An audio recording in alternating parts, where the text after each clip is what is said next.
сами знаете, о чем говорит эта дата. Мы сейчас об этом тоже поговорим. Называется наш круглый стол «Фактор национального единства в новейшей истории нашей республики», потому что, ну, дорогие друзья, фактор национального единства, который мы демонстрировали в самые ответственные периоды нашей истории, вы все свидетели этого, и об этом феномене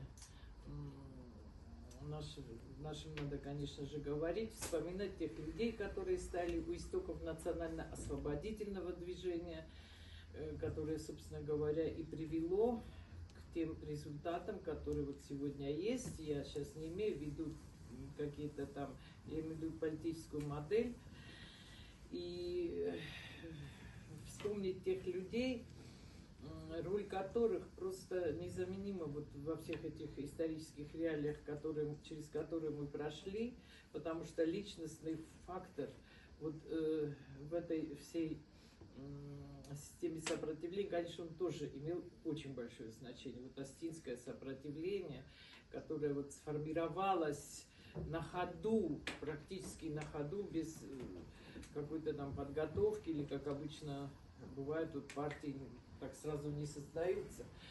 Вот. Здесь практически вся история осуществлялась онлайн, что называется.